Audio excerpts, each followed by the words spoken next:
I just ride what's in front of me.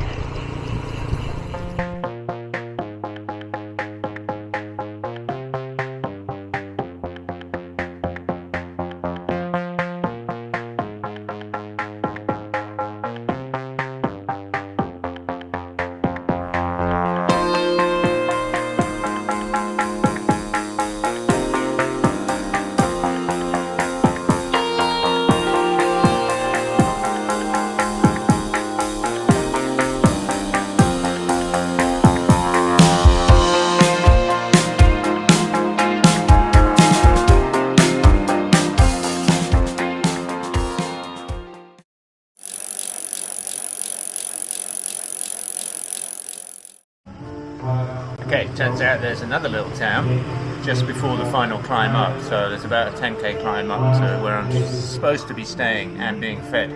However, I did see a place selling food, so I have stopped to eat, and it's a sort of bun for beefy thing. It'll be mountain food, it won't be great, but although I probably get fed up at the homestay, it's not definite. And good rule when you're traveling like this is eat when you can, not necessarily when you want.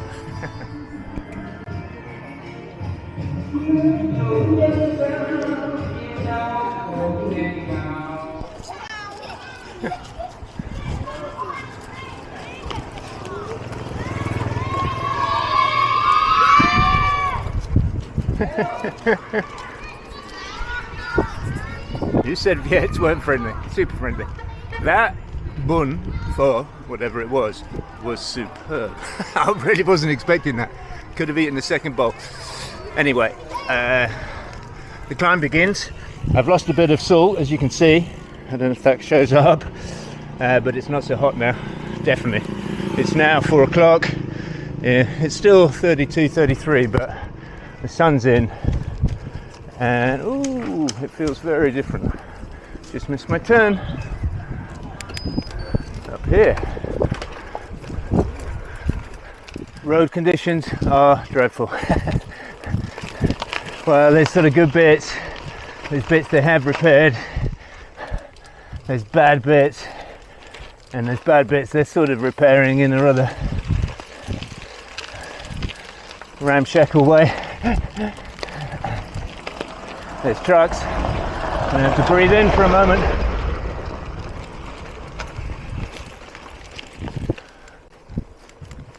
Getting a little more dramatic the higher we go. We're over 1,000 meters here. Still a bit more to climb, although first a little mini downhill and then final 3k or so to the top.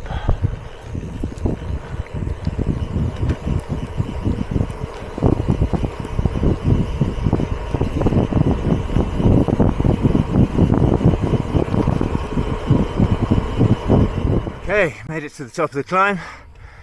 Bit of a killer, but not hot at least. I mean, I am sweating like crazy, but temperatures have definitely dropped. It's 5 o'clock, sun's beginning to set, lights beginning to fade. So I really hope this homestay works out, because I don't fancy riding down this mountain in the dark. There it is, Lockjoy.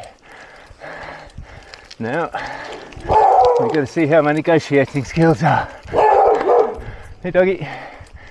Doesn't seem to be anyone around, but we'll have a little look around. There's a little walkway here. I guess we're facing kind of east in this direction, so we'll get the dawn. I'm going to try and get that cabin right there. Ooh, this is very rickety. Pretty though. Okay, it took a bit of negotiation, but we've got down from the original asking price was 1 million dong when we phoned, and we've got her down to, it's going to see my balcony, we've got her down to, oh, it's not a bad balcony, we've got her down to 350 in total, which is about 10-11 pounds. I'll take that. Really didn't fancy riding down the mountain.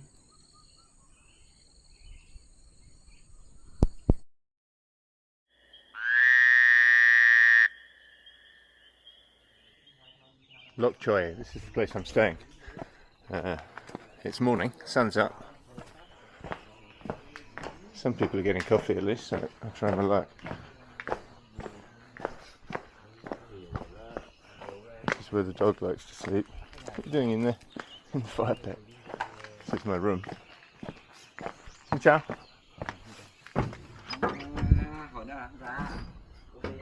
Bit of a mess. Managed to get my clothes dried by sleeping with them, an old trick. And this is my balcony in the morning. Sun's up. A little bit misty. I'm going to head up the hill to the Dinquay viewpoint and just see what we can see from up there, and then I'll come down and get some breakfast.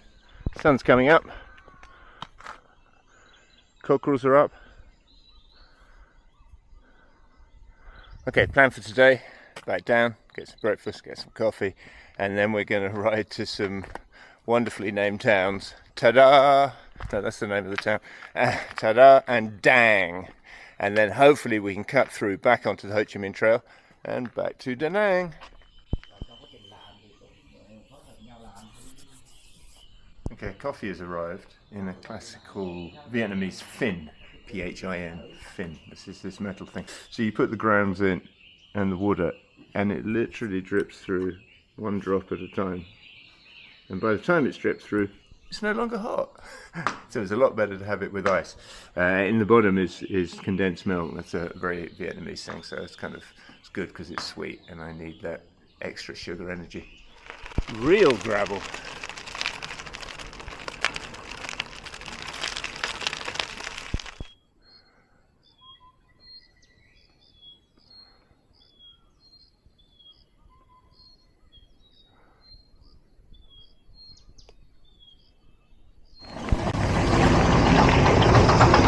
Hey.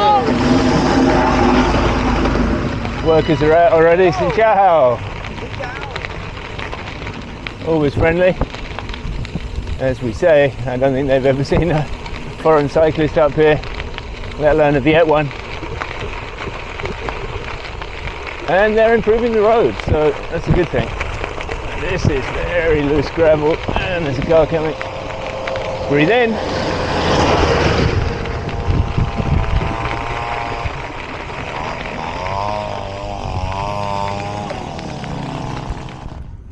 Never know what you're going to find.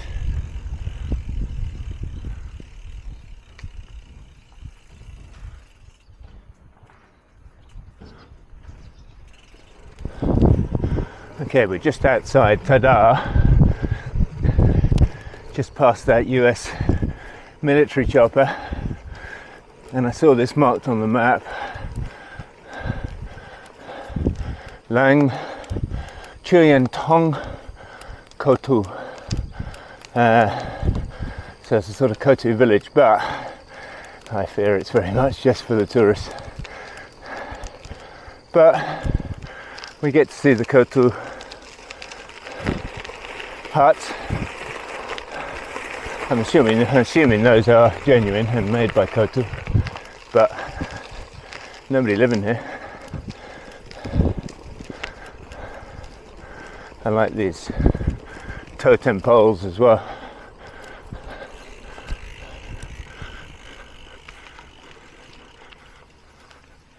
That's very lovely. And then the engravings on the front of this hut.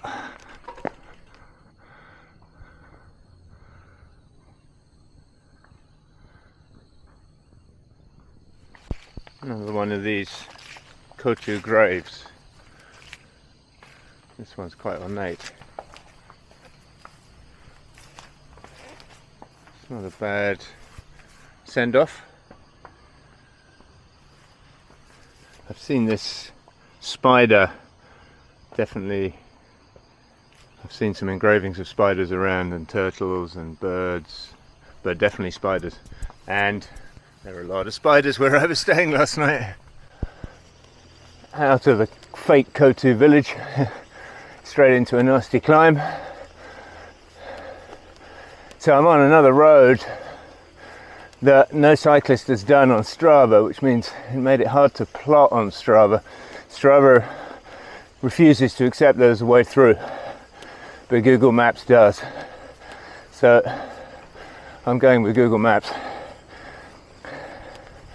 I don't know what lies ahead, but I suspect there'll be quite a bit of up and quite a bit of down. I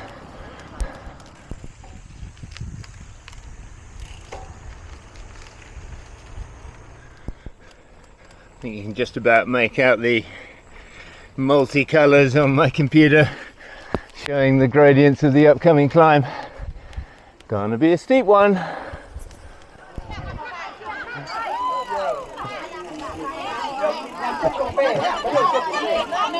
them all dressed up.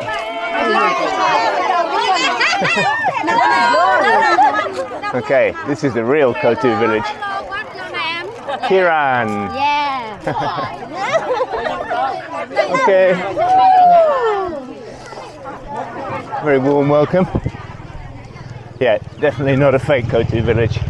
And not particularly living in those sort of huts either, but very poor. Oh no, there's one with the doggy on it. Okay, over the climb. Goats and cows. Descending down the other side. Oh, what a pig. A little pig. Lots of pigs. Little baby pigs. Very sweet. Yeah, down the other side. I mean, this is just a concrete path through the jungle. I've hardly seen another soul. It's just very green. I'm in the clouds, so that's good because it was a bit cooler on that climb. I mean, very sweaty still, but not as hot as it could be. And now I'm descending, feeling a lot cooler. So I'm hoping this brings us down to the town of Dang, where it would be great if we could get a coffee, but we'll just have to see what they have to offer.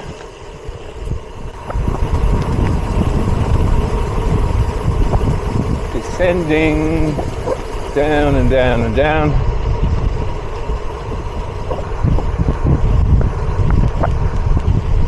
Road surface, although concrete, is a hell of a lot better than that last 10k last night. Yeah, we're just sort of hugging the valley here all the way around and then down the other side.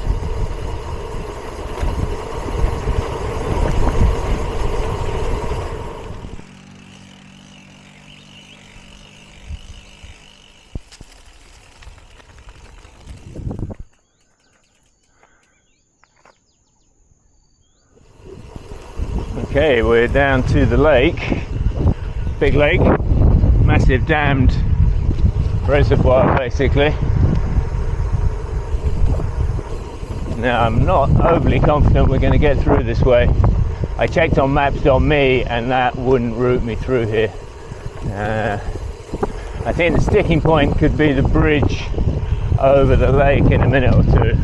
It may turn out just to be a service road, in which case we're going to have to get creative. Now there is the bridge, actually that does look like a normal footbridge, so we might be okay.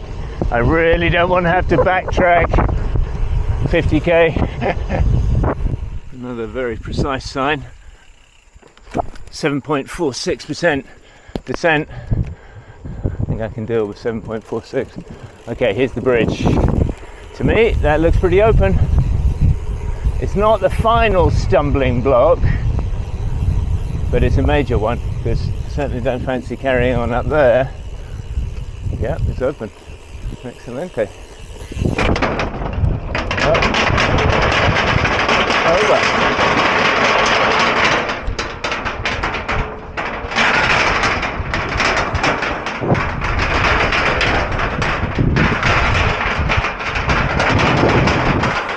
Okay, the road this side is much sketchier, much more gravelly, broken, sandy.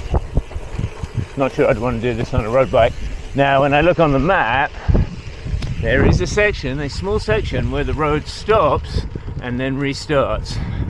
Why it does that, we don't know, but there's only one way to find out. And if that is the case, I'm going to try my hardest to get through. Certainly pretty here though. Okay, definite gravel bike territory. You wouldn't be wanting to ride this on a road bike. We're coming up to the point of no return. Now, in my favour, I've seen a few scooters coming this way, and A, the fact that there are scooters coming this way would probably indicate there's a way through, and B, if there wasn't a way through, they probably have tried to communicate that to me. And the normal way they would do that is what we call the shaky hand. So they just sort of rotate their wrist at you, and that means no way, Jose. Okay, there's definitely a bridge.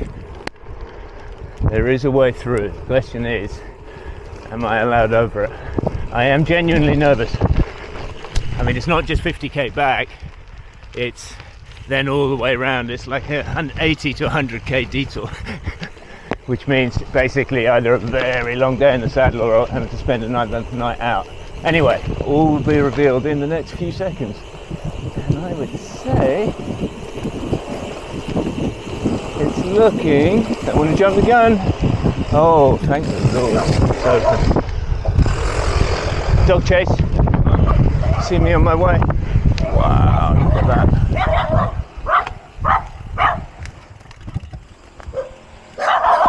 And there's the reward. What a valley. Whew. Still a few K to get out and onto the Ho Chi Minh Trail, but I think we probably should be good now. I'm going to reward myself with my second banh mi. Ooh. Look at that north coast of the lake. Just sort of limestone escarpments.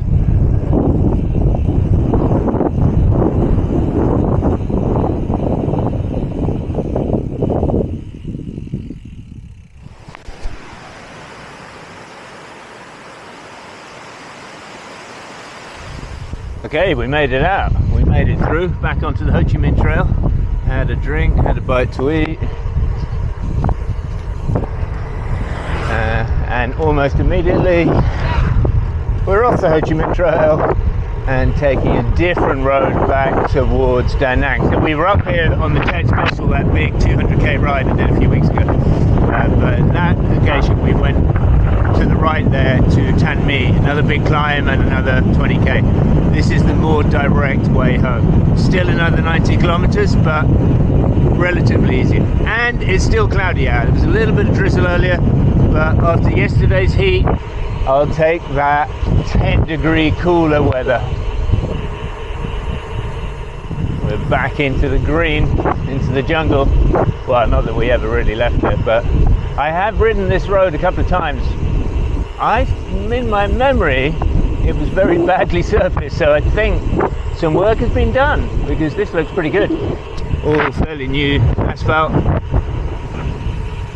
Might get worse as we go on, but I have a feeling that it was this first bit that was bad. Anyway, good sign of progress. Okay, spoke too soon. Definitely still quite gravelly, but they are working on it. I mean, sometimes they work for a long time on roads, but you can see they got the water channels in, they've cut this cutting through, and they have sort of prepared the road surface, I think, to be paved or concreted. So I don't know, maybe next year it'll be done. As it is, yeah, you can ride it on a road bike. It's only a few K of this sort of fairly easy gravel. Wouldn't put me off, but some people are a little bit more precious with their road bikes than others.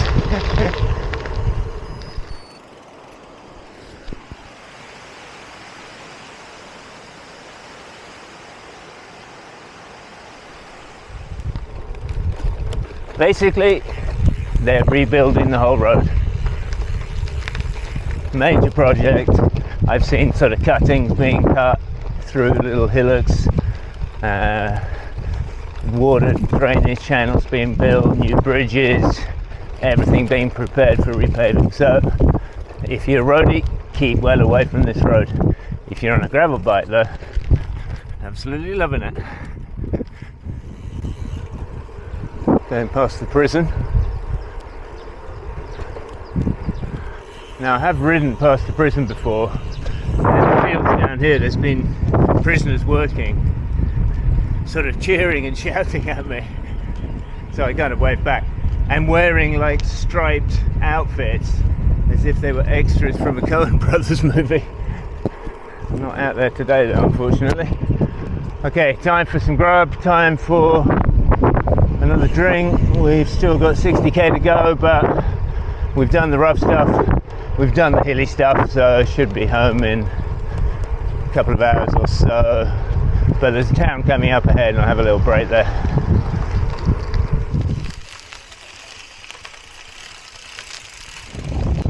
Okay, down from the mountains, back in the rice fields, back at sea level. A few more K to go to get back home to Da Nang. Have to admit, I'm pretty cooked. However, that has to be one of the best overnight trips I've ever done. It had everything. Superb scenery, stunning views, killer climbs, new roads, things of cultural interest. Absolutely superb. And then underlying it, just knowing that I was, if not the first, certainly one of the first people ever to ride those roads. I think a lot of people think nowadays that everything's been explored, there's nothing new. It's just not true. There's so much of central Vietnam to explore. Okay, hope you enjoyed it. If you did, give us a thumbs up.